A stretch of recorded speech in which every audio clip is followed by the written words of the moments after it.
Conceptual media artist, activist, and educator Patrick Lichty joined the Plutopia live show for a wide-ranging discussion of current events and the future. We explored migration and borders, climate change, AI and art, and the techno-tsunami of new ideas.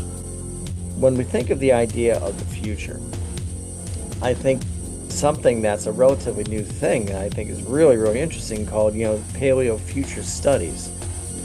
And the idea of what the future, in other words, like the future isn't what it used to be.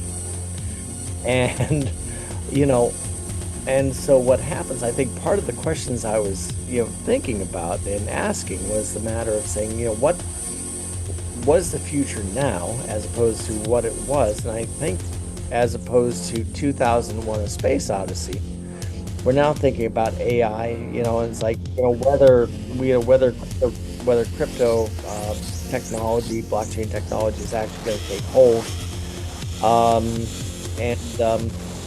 Really, I think, in short, I think AI is going to transform a lot of things. It reminds me of an event very similar to that when my father, retired over computers coming to his insurance office. And I think this is as big of a shift. It's as big of a shift as smartphones. Our guest tonight is Patrick Lichty. I'm Sweeney, and the distinguished gentleman over there in South Austin, I believe, is John Lepkowski. Are you distinguished or extinguished? I'm tinguished. I'm just barely tinguished. Okay. I won't follow that one up. No, I'm not touching that one. And Patrick's question for us was, do we know Vinay? And yes, we know Vinay. We interviewed him some time ago. Okay. I haven't talked to him in a while directly, face to face, but certainly we encounter him online quite a bit. Yeah, we got to hang out a bit when he was doing the blockchain policy for Dubai. So that was interesting. That was kind of interesting. And we should mention that it's Vinay Gupta that we're referring to. Vinay Gupta, yes. Currently in London. And Vinay is definitely a blockchain maven. Yes, he's CEO of Materium.com. Yeah, I believe when we had it, putting a Stradivarius on the blockchain, was that it, John? Yep. That was it, yeah. That was a predecessor of the whole NFT thing, I think he did Shatner's toupee. Give me a second here, and I will share something that you will recognize. So there we are. This was our interview with Vinay, from global resilience to practical blockchain vision. Sure. We met him here. He was here in Austin for a conference, and we met and had this particular interview, which is, I think, the only time we've interviewed him, if I'm not mistaken. Okay. He's an interesting dude. Well, have you figured out anything useful to do with the blockchain? Well, actually, I think what Vinay was doing with Dubai was pretty practical. In other words, basically, doing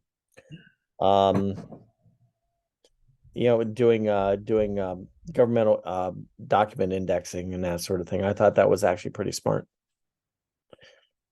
So that was pretty interesting. But right at the moment, just not much more than my cat pictures. Yeah, I like the idea of the document archiving onto the blockchain, because that's actually a really useful thing, especially for a governmental agency or even a corporation, because these days, litigation is always lurking in the background, and someone's going to demand you produce the documents. Yeah, and I mean, if you don't lose your wallet, you're going to probably be able to do that. So, which has happened on a couple occasions. So, got something else? What did we? Well, if you're asking me, I'm actually trying to share our conversation here and there and Okay, invite people to fantastic. join us. All But right. yeah, there's probably plenty that we can talk about. Yeah, You absolutely. suggested quite a few things. I did. I did. Migration, and immigration. Well, That was I one of the things on your list. yeah, speaking of which, I want to wish a quick happy birthday to my dear wife who's waiting to do these things, Nagina Tasabian, who's currently still in Iran. So we keep putting on the time, but we're going to spend Christmas in Istanbul. Sounds great. Well, Oh, Yeah. excellent. happy Yeah. birthday. Yep. And we're, it's been 2 years, and so it'll be a good reunion. So that's the thing there. So Do you want to talk about that at all? About what's been no, happening there?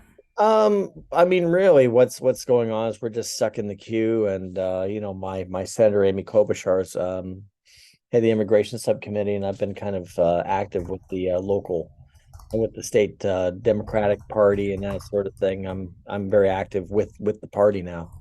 And I got to meet Senator Klobuchar at a fundraiser this week, so I'm hoping maybe we can do something. We'll see.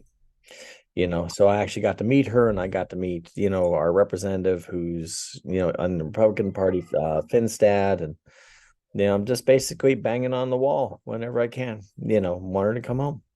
Well, down So here, Texas migration is, of course, uh, a really big subject, and they've just, they're constantly, trying to pass new legislation here in Texas to, keep everyone out and sure. keep the Republicans out, but they keep they keep showing up. Well, this kind of brings me on to kind of like a framing mechanism for this evening, is that we've got another good friend, Derek Woodgate, who kind of got me interested in this stuff called strategic foresight. What was it? Strategic foresight analysis and that sort of thing, using various tools and such to try to look at the future. And that got me to go to the and this is just dipping my pinky in the pool, I mean, nothing more than that, where Derek's, he runs the entire lab and works with the Saudis and that sort of thing. But I've been trying to do a little bit of study on it. But I took some, their little introductory classes on strategic foresight.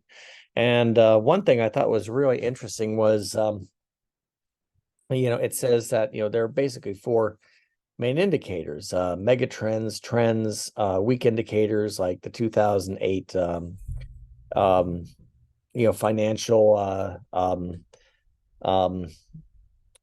financial derivatives and that sort of thing that everybody saw coming, but it was just kind of under the radar. And then also black swans like the pandemic. So it's like so one of the Things mega you don't see coming. yeah. So I looked at this idea of megatrends, and I thought one of the things that was basically, I think there's four major ones. There's urbanization, humanization of the landscape, technology, ubiquity of technology, and then also migration, which I think is really interesting.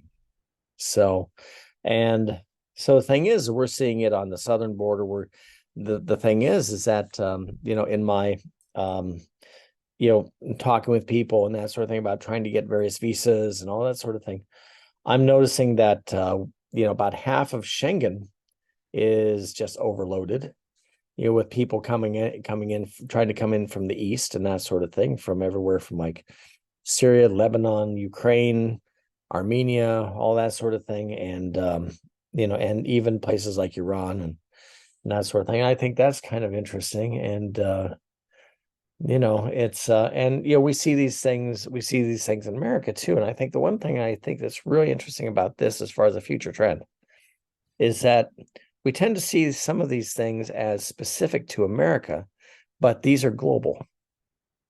Oh yeah. And, so there are a lot of people who are trying to come to America, but there are a lot of people who are trying to go to a lot of places. And, I think the one thing that's really kind of interesting here is that I think we're sort of seeing maybe a strange end to American exceptionalism on a lot of things. And the one thing that another framing mechanism that I kind of thought of here is that just a couple of days ago, I saw something that Vinay put up, and he said, the old modern world is gone. And he thought that, a new one is coming, and it's basically, he felt that, we have to make some decisions as to what that is what constitutes the value of a life, whether it's, a Western one, an Eastern one, or even a human one or non-human one. And, in other words, when I look at things kind of at a metastructural level, this looks like a kind of a values conversation.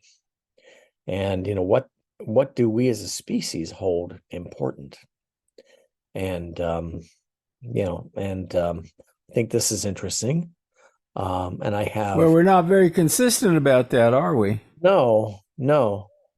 And, yeah, it's kind of like, on one hand, we all signed the 2015 Paris Accord, and according to the New York Times the other day, I'm firing a lot of stuff out to put it on the table, that the Western world by 2030, we're looking to double our carbon output. So, what I'm hoping to do is I'm hoping to kind of set up a little bit of a strange scenario, and then maybe work through it and maybe find some interesting probabilities that aren't necessarily that dark. Does that make sense? It certainly does. And yeah, what do you think? The United States, there are a lot of people who want to do away with the new modern world and return us to feudalism, I guess. It's like people really want to turn the clock back. Well, as Mel Brooks said, it's good to be king. Well, it's kind of interesting. I mean, we don't really think enough about what it means to have borders. Yeah, and that's it's an assumed thing. It's presumed that we have these borders, and people talk about, like, does the United States have open borders? Which, of course, it does not. No. But if it has borders, for sure. The borders are managed and regulated. And why, what determines who's in and who's out, and whether you can cross the border or not? And what does it mean to have the border? I mean, having this border, there's an assumption of property. Yes. There's an assumption that there's some, a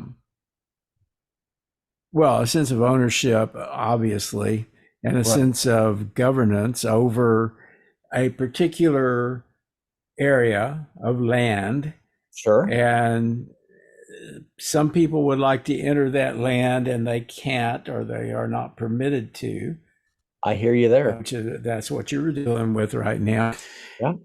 And I think it's something that we really have to examine, and we really have to think about what that means, and whether it makes sense to have a border policy of one kind or another.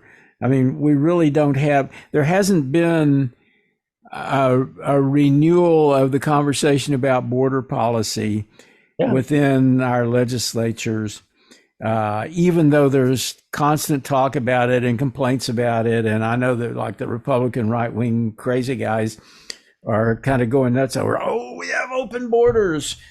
People are coming through. Fentanyl is coming through. Most, kind of BS, because that's not exactly true. It is true that some people get through the borders, though. But the whole conversation should be like, what policy should we have about those borders? Right. We don't really, it doesn't make sense to completely just shut them down. But it also, there's a question about, I mean, if you open the border, if you really had open borders, Right. we might be overrun. Is that a possibility? You know, um, oh, that's complex.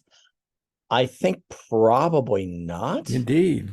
I think probably not. But also on the other hand, if we have, yeah, if we almost start thinking about calculus, if we start having too much of a, of a rate of input of people, is that we wind up with a lot of imbalances and that sort of thing, and then that creates, that'll create social disturbance, and it's just a matter that I don't think immigration is bad. I think it's just a matter of, say, for example, you have, a lot of people coming in from, one place or another. Is Who are they, and how are they going to integrate into the population and things like that, or if they intend to.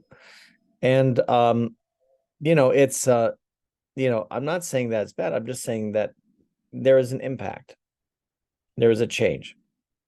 And what does that change? And then how does that affect things? I think that the way that the right wing, expresses that is really distorted, you know.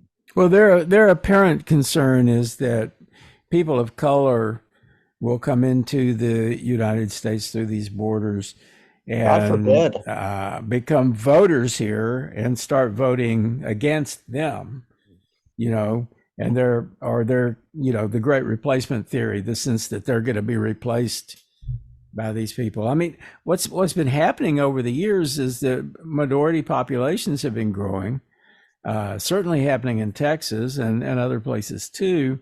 Right. And at some point, people who are white people who felt that America is a land of white people were Right. starting to freak out over this idea that, we have different kinds of people coming in, different cultures being represented.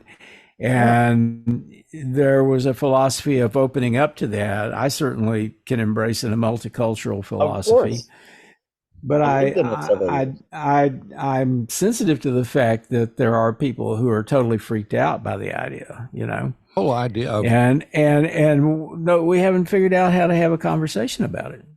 Yes, Scoop. What? Sorry. the border didn't really become a big political football until 9/11.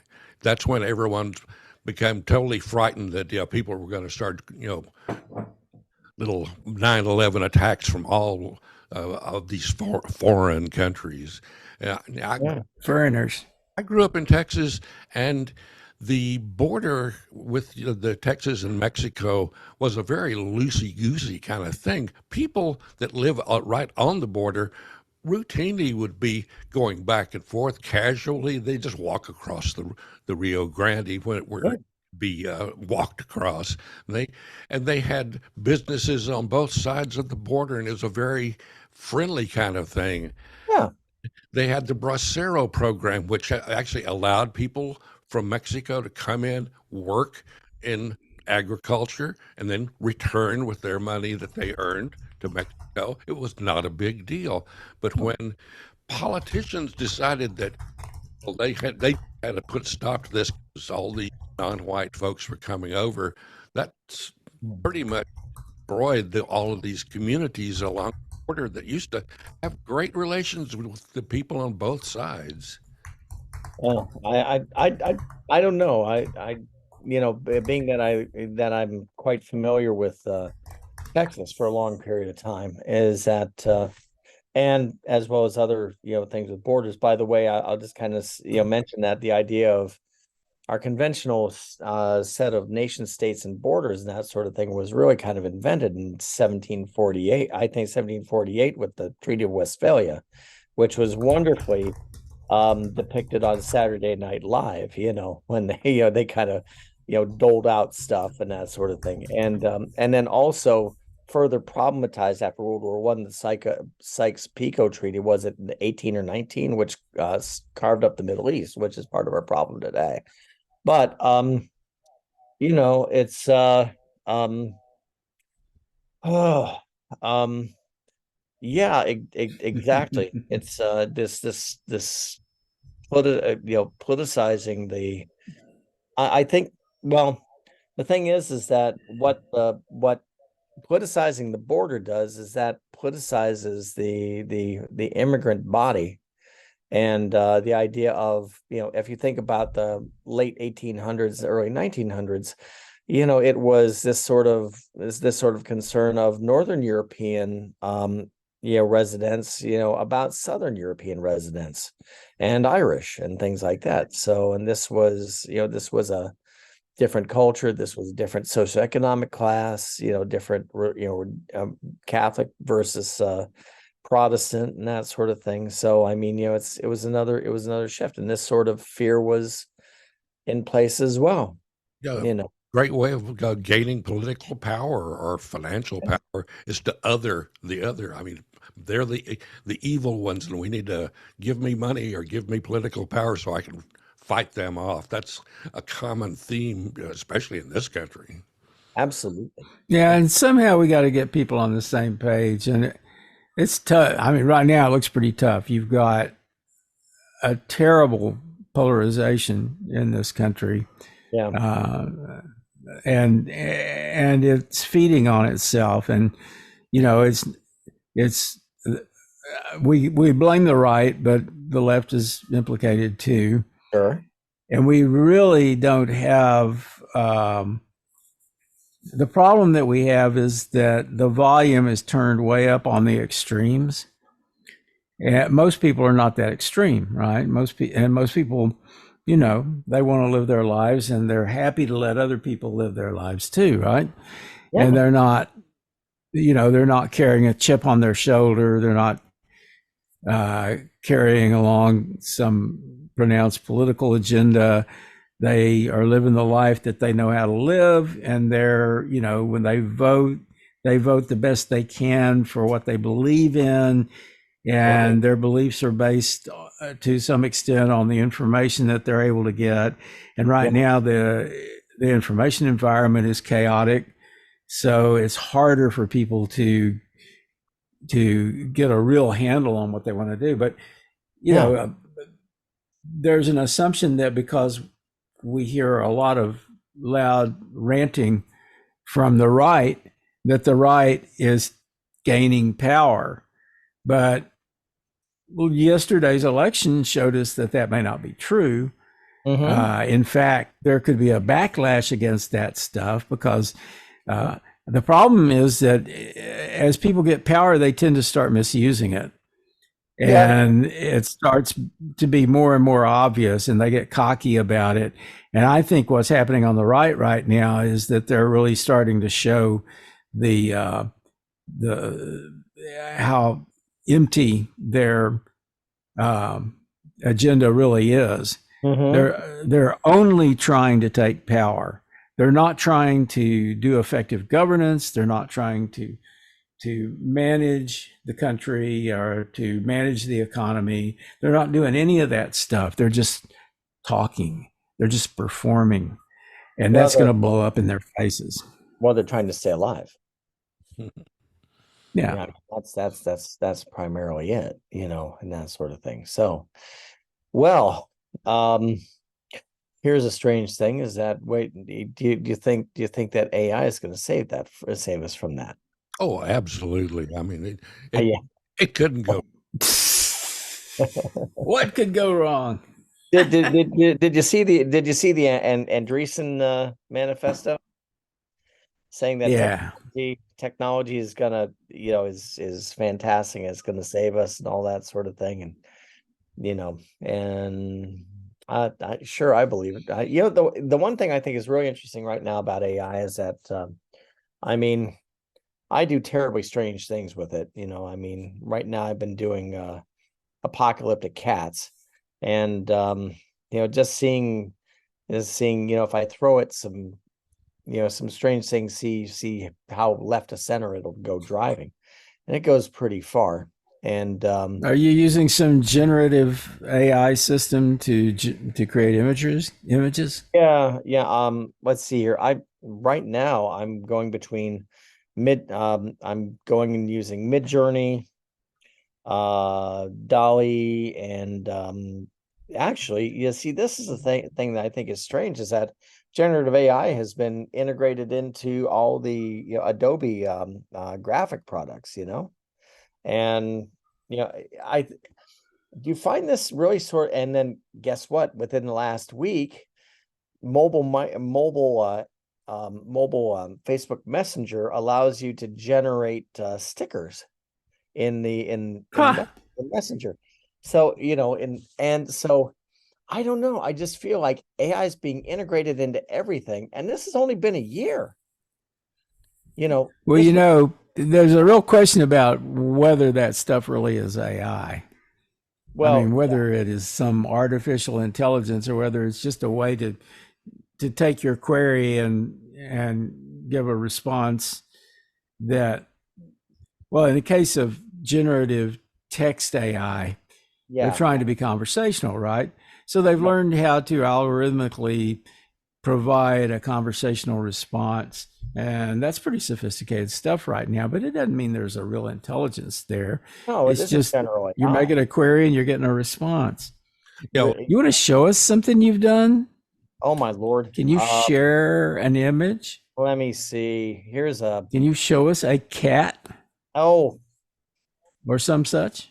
yeah. Let me see if I can pull some of that up. Is that I have some colleagues around here I've been doing a lot of research with Winona State, where I'm at, does a lot of AI research, and we're partners with a place called the Center for Digital Narrative over at the University of Bergen, and I got my colleague Talon Mehmet, and we got buddies like like Scott Retberg and Jason Nelson, who are doing a lot of interesting stuff. But let's see here. Let me see if I can find this thing.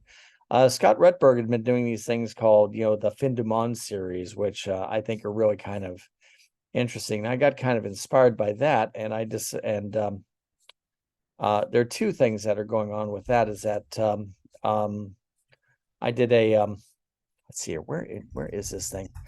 I have a show that's going around called Studio Visits, which is basically this whole exhibition of empty studios that I started generating. With AI, and which I thought was kind of an interesting thing. But and then I created an entire catalog with the thing, saying that what, if AI is going to get rid of artists, then why don't we just take care of this, and I'll be the curator of these artificial artists. And it's currently on display at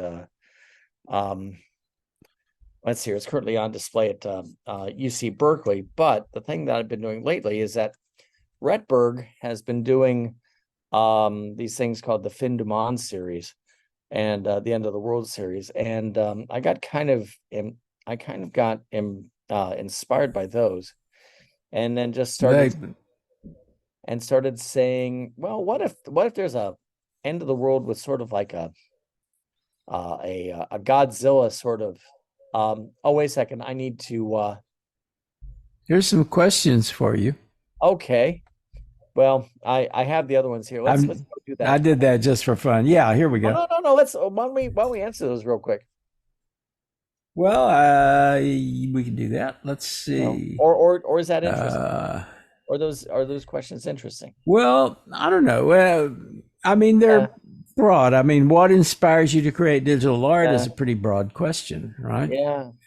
And how do you use technology to create your art? We could probably talk about that for hours.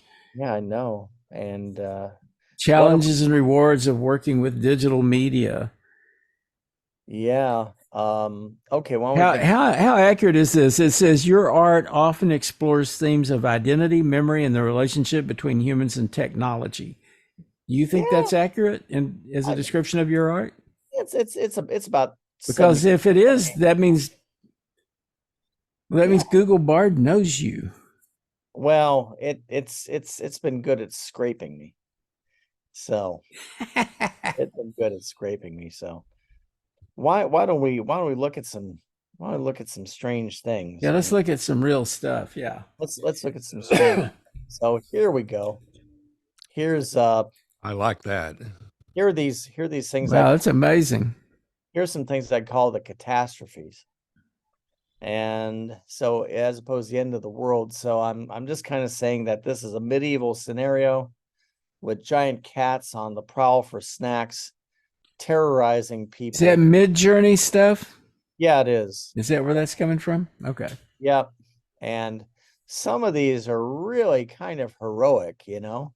I've had It's like, cats in you my know, life, and some of these guys look familiar. I'm yeah. Yeah, by my own cats many times. yeah, exactly. I Well, love this one. yeah, it's this, by the way, this is my favorite here. No, wait, no. This is not this is my favorite. We'll get that in a second. Is this one's good. And Ooh. some of these things are like very Brugelian, you know. That's a look at that. He got 5, 6 paws, you know, that sort of thing. So, so how complex is the prompt to generate an image like that? Less than here. This is my favorite. I just basically turned this into a Yeah, it looks great. yeah. And I love the guy's face, and I love the cat's got 5 paws and he's got 6 fingers, which is definitely an AI thing. And it's just chaos. And there's a slab of meat on the table and the cat's coming to get it. And, you know, it's just got a lot of affective quality to it, you know. And but looks like kind of a nouveau Jesus and cat. yeah, exactly. What was the question, John, you just asked?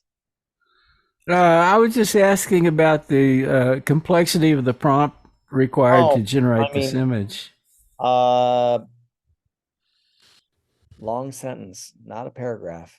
You know, I mean, the prompts that I've written to generate images have not generated such great images. They certainly haven't looked as real as these, and it makes me wonder whether my prompts are just, you know, way too simple. Well, on one hand, this is an oil painting style. And yeah, okay. The other thing is here's something interesting. I do not have this image. So the different engines, you know, say for example, like Mid-Journey, you can go back to version 3, version 4, version 5.1 and 5.2. And they put out some very different things. So I took and had the Trinity Blast redone, and one just came up looking like something almost like a expressionist thing. The other thing was almost kind of like a Disney sort of illustration. The other thing was something that was almost photographic, you know. And so oh, that's a good one.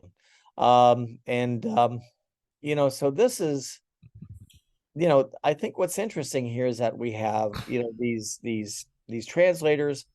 We have the you know, the latent space or the database that it's working with, and then, you know, how it's shaped by how we like it, which I call the culture of like. You know, in other words, so we've got these two things that create this set of probabilities, but then it's shaped again by, you know, the way we respond to it. I think that's really interesting. So, and that's very discursive, I think, you know. And you know, but the thing, yeah, that's a good one. Let me see. There's wow, that looks like Vivek Ramaswamy. Yeah, right. Exactly. And that's pretty good. I love the cat. I love the claustrophobic nature of some of these things, you know. And you know, that's kind of Catzilla. But you know, what happens is that we wind up seeing these things, you know, and we wind up seeing these things in all of our media. And really, what's this going to do to what's this going to do to our society? Yeah, I have a bunch of artist friends who are becoming very irate because they're seeing their actual works appear in some of the images that are being generated, and you know, it's inevitable that there will be the court cases of plagiarism and copyright infringement and that kind of thing. And Sure. That But will be good for some people, but it'll definitely put a crimp into the in any progress in AI. right. I mean, and also the other thing, did you see when the Warhol Foundation lost against the Prince Trust, Mm. for the use of that image of Prince, and Hmm. basically saying that Warhol used it for the same intention that the photographer did, for a representation of Prince and for essentially for profit. The thing is that feeds into AI. And the one thing I think is interesting is that you cannot copyright AI images. Now we're only talking about images. I'm just starting to play around with Google's um, Google's audio lab and generating music with that, which is really kind of MIDI-ish, from the 90s. You can kind of I understand that, tried that. you know. How is that done?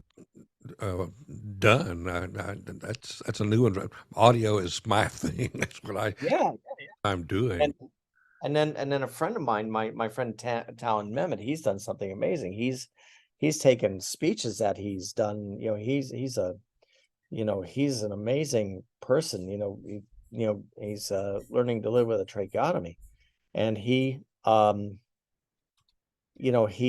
trained AI voice models, with his prior voice and using it in his video art, and I think that's really amazing, actually. Um, so that's he's been doing amazing work doing that, and then also the text-based stuff. That's really a little bit scary at that point. There you go. There's something. This is the sort of thing that I end up with, Yeah.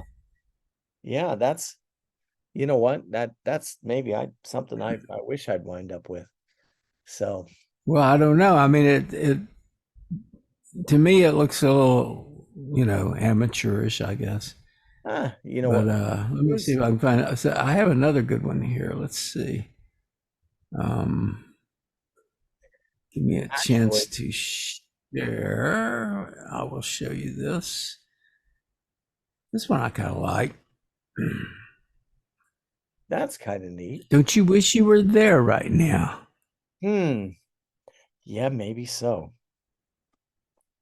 Maybe so. A hard Jim and rock and roll band on a floating stage Yep. is what that's supposed to be. I guess that's the band back here.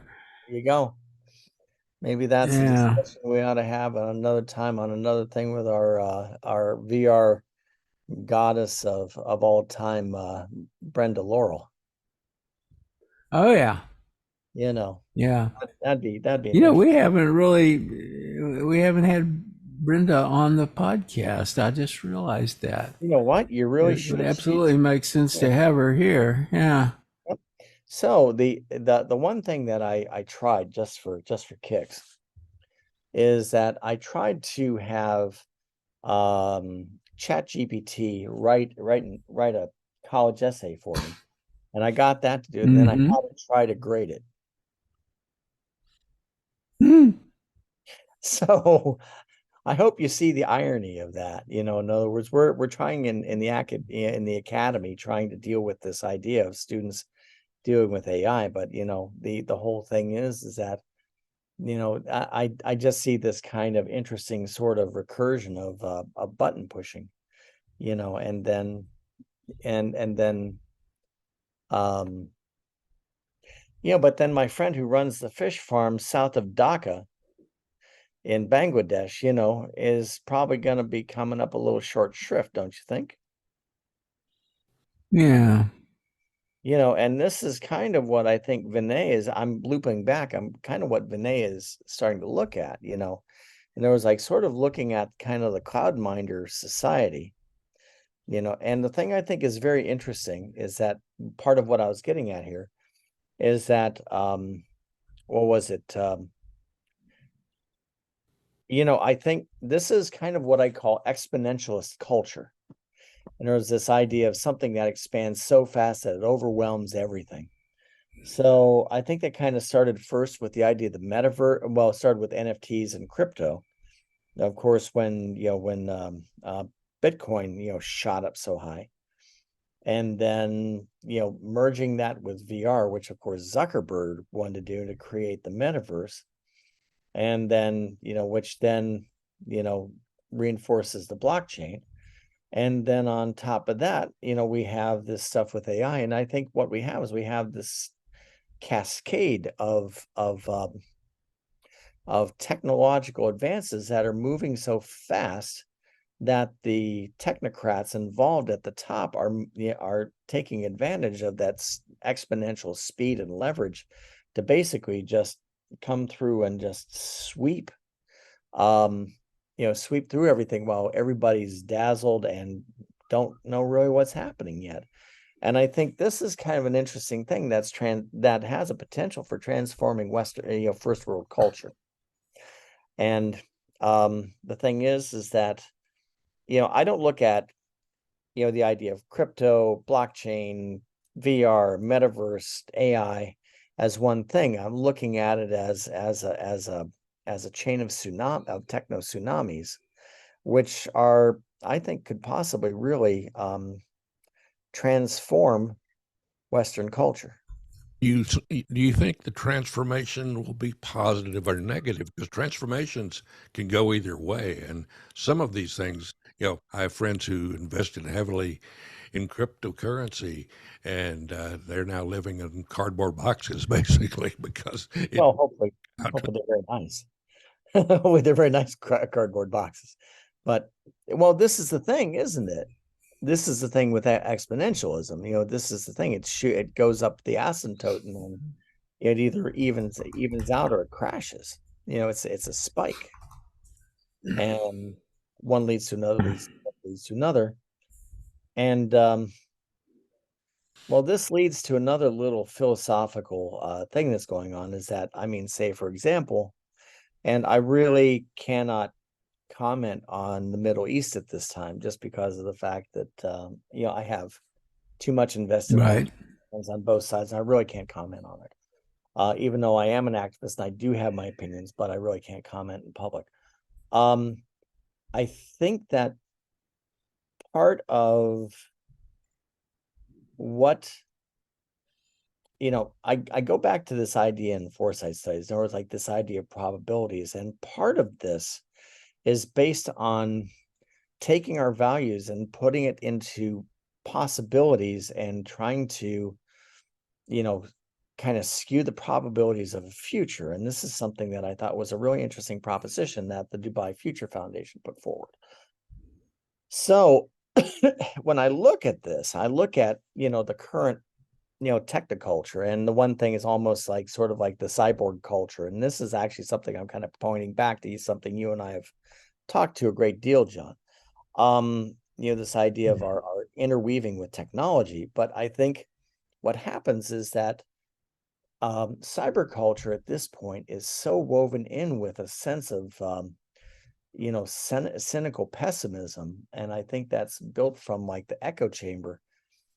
I'm wondering whether the choice to have an aggressive sense of hope, as a willful sense of hope, which is almost, an irrational sense, an irrational hopefulness, to be something that could possibly inspire other people, to say that, we don't have to be, involved in this, in this incredibly negative, snarky space, where we just kind of say, it doesn't matter, and nothing matters, and it's all going to crash anyway, and let's just, fire off some shit posting. But the thing is that saying, well, I think there's a difference between that and being practical and look at the facts and say, things do not look so great. But also, on the other hand, is that if we don't imagine, other futures like Fuller wrote about, we're going to go there. In other words, if we give up and say, what, we're screwed, well, we are. Well, I think it's a question of power, really. Not just political power, but personal power. Yeah. I was listening to a conversation the other day. It was like a recent podcast episode that Doug Rushkoff did with Mitch Horowitz. Okay, yeah. And Horowitz was kind of talking about, the question about whether it's realistic and rational to wish for something, and whether wishes can actually, whether you can manifest your wish. What Doug said. And I think there's, it's a discussion to have about how you take power to make a thing happen. Right.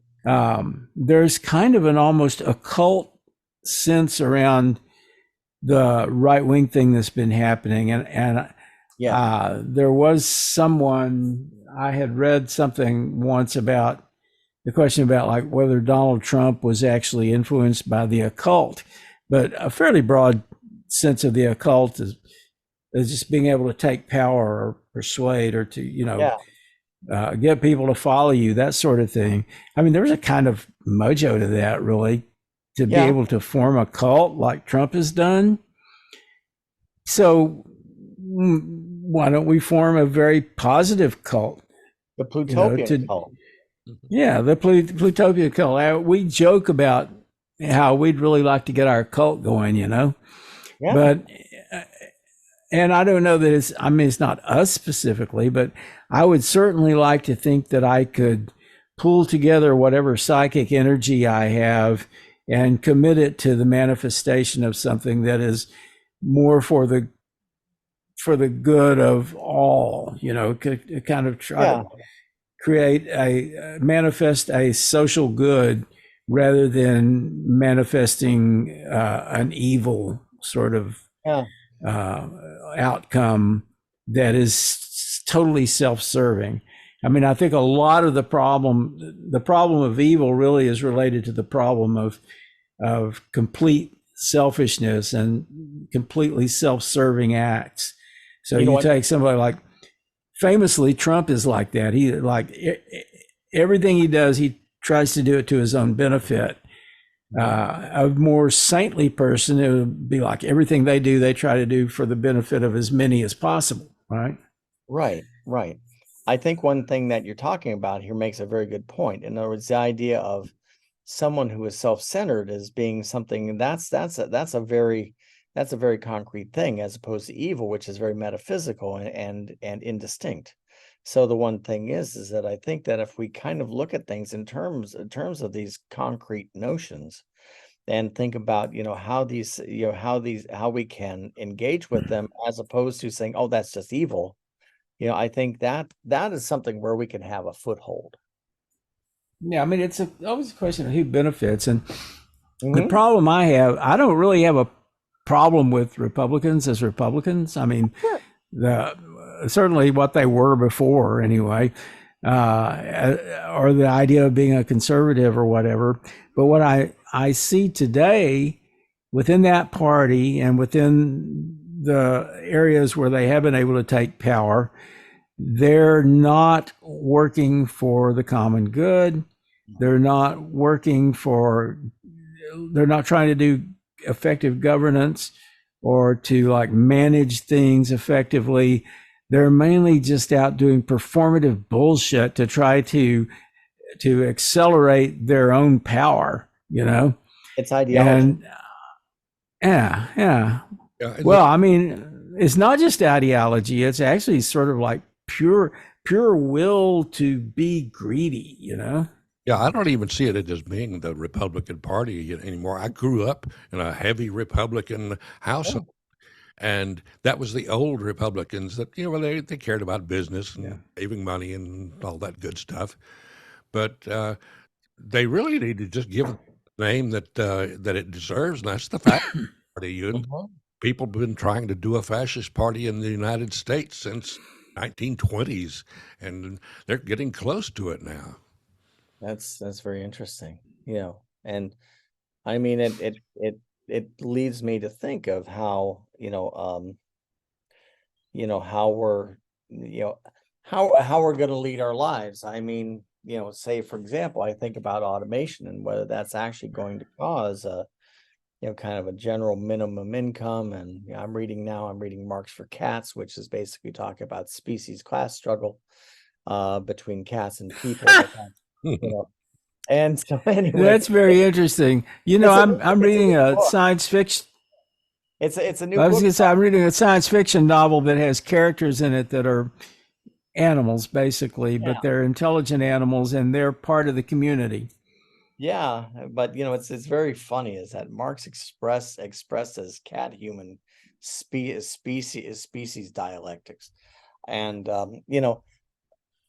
and maybe some I think maybe some of the hope is through this idea of taking these what Gibson would call lateral strategies, and it's like and I think was it in Idoru or it's somewhere in the bridge thing, talking about people going lateral, in a riot or something like that, meaning going in a direction that you don't imagine. I mean and the thing is, I don't say for good or for bad. I think I think this is kind of a little too easy. I think the idea that saying that in many ways, I sometimes think the notion of good or evil has become too simplistic. It's especially with the series of wars going on at the moment. The idea of saying that these people are good and those people are bad, and there's this black and white. I'm looking at this thing almost like seeing, I used to play Dungeons and Dragons, seeing a 20-sided die and just saying 20-sided dice and saying, hey, that's good. Oh my God.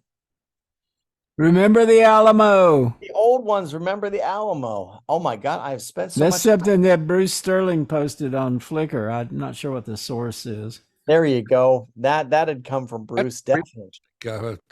That's great. I love it. So,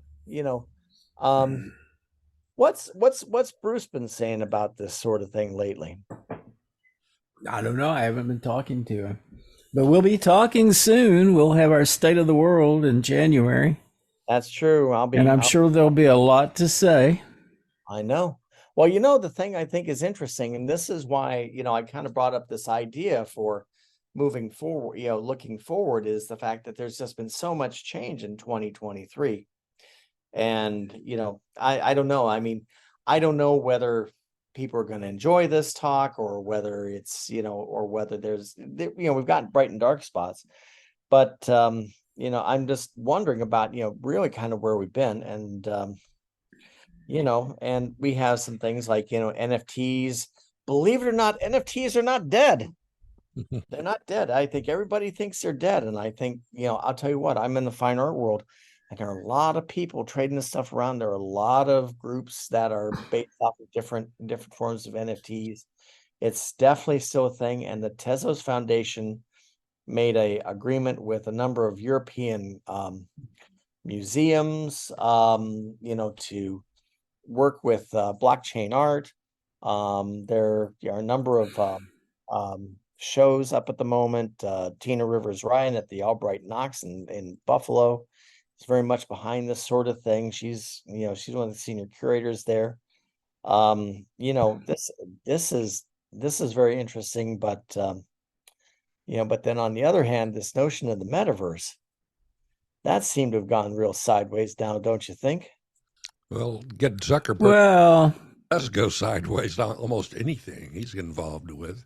The Zuckerberg. The metaverse. I mean, it's never going to be broad. It's going to be more niche, I think. Yeah. I mean, I think there's going to be people who want to be in 3D virtual realities, or, if not true three-dimensional, but, simulated three-dimensional or whatever, something like Second Life. And we talked to Jim Al not long ago, and he has written this book about the metaverse. I love that book. Yeah. And it's clear that there's a large number of people who are who are making use of what you would call metaverse technologies, things like Roblox and Fortnite and Second Life and so forth. Yep. But if Zuckerberg thought that the average housewife who uses Facebook to connect with her friends is going to want to go into some kind of metaverse and hang out there, I think he was sorely mistaken. I think that it's telling that early on, when people were first starting to talk about VR and trying to create fairly complex environments, that the more popular, probably the most popular mode of communication through the internet was text. Yes. Just plain text. Yeah. I think people really want to have a degree of simplicity in the way that they're connecting, and they don't want something that's heavy, or that and that's liable to be bandwidth intensive. Yeah. And that's liable to be slow, and that's liable to be clunky, and that's where you manifest as something that doesn't look quite human versus just reading somebody's words, sharing experiences through text. Well, John, so the smartphones are the way people use smartphones are a good example of they don't really call on the voice function. That you can actually make phone calls on those smartphones. What? Amazing. But most people are using text, and it's amazing how that has the primary method of communication by that phone. Yeah. Well, we've had funny situations with my wife and I where she'll be sending somebody a text to find out, are we going to meet in an hour or something like that? And say, man, I hope they see the text and respond. I say, why don't you just call them? And then she looks at me and she says, that's really funny coming from you, because she kind of expects me to be the one who wants to leverage the internet-based technology. But, sometimes the phone call makes sense. Yeah. Yeah. Well, I mean, see that what's really interesting to me is that consider when I'm talking with my family, they're behind firewalls and that sort of thing. So, we there's a couple of programs we're able to use, but the thing is I'm unable to use video most of the time, so we're either texting or using audio. So, I mean, this is what's practical. So I actually do use it as a phone, actually. I do. The interesting thing I'm seeing, the trend that I'm seeing is away from big into more small and niche. Instead of getting on one big Facebook kind of thing where everybody's there, you're trying to hold a large number of people, large number of connections and so forth, going on to something like Discord where there's just a few people hanging out, or going into instead of having Twitter being this big centralized system where everybody shows up and you see all the journalists and you see all the celebrities and so forth. Now people are going to Mastodon, and it's, Mastodon is a more complex structure in a sense, in that there are a lot of servers and they're not all necessarily sharing everything, but you're able, and you're able to find the people that you need to find. I mean, you can have a great experience on Mastodon. The people I know are saying, wow, this is like what we really thought the internet was going to be. Well, I discovered a venue that surprised me. It's called a bar, and I go out. There you go. The actual human beings and partake in fermented vegetable products. Great invention. I wonder if it's going to catch on. I hear that's been around for a while. It's been known to happen. I hear it's been around at least since 2004. Really? Yeah. So, So we've got a few Yeah. minutes left. What's your departing wisdom for us? Oh, my departing wisdom. Wisdom is nothing that, I especially my students, I think they're kind of crazy for talking to me for wisdom. But anyway, but what happens is, which probably makes me a decent professor. I don't know. Well, I think what has gone on is that I like to go back to a story that, John was at, when we were at the EFF party at South by. And Bruce just kind of says, like, you know what, this isn't the dystopia that I wrote about. And this is something that, and the thing that I think about is that I think that when we think of the idea of the future, I think something that's a relatively new thing, and I think is really, really interesting, called, Paleo-Future Studies. And the idea of what the future, in other words, like the future isn't what it used to be. And, you know, and so what happens, I think part of the questions I was, thinking about and asking was the matter of saying, what was the future now as opposed to what it was? And I think as opposed to 2001: A Space Odyssey, we're now thinking about AI, and it's like, whether crypto technology, blockchain technology is actually going to take hold. And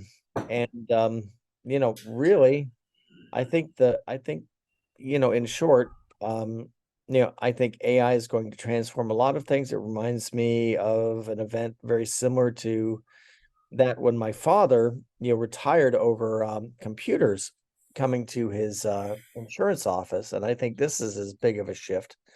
It's as big of a shift as as smartphones, Yeah. and social media. I think bigger actually. But the thing is that I'm just kind of wondering how big the disruption is going to be, and it'll change. It's definitely going to change things. But I'm just kind of wondering, whether it's going to, how it's going to shift employment, world markets, and so on. And so anyway, have I rattled on for too long? Should I just shut her down? We just Not too long, but we have reached the end. had Okay. we're Well, all I think what goes on is that I think, hey gang, see you later. I think that the future isn't what we used to think it was. I think it's going to be interesting, and I think we should have hope for it, but keep our eyes wide open. That's right. That's right. Well, Yeah, it was great to see you, great to talk to you, and let's do it again soon. awesome. Okay, man. Thanks so much. Appreciate it. All right. Adios. Adios. Hasta luego. You can follow the Plutopia News Network at plutopia.io. On Facebook, go to @Plutopia News. On Twitter, it's @Plutopia. With John Lepkowski, I'm Scoop Sweeney. This is the Plutopia News Network, 20 minutes into the future.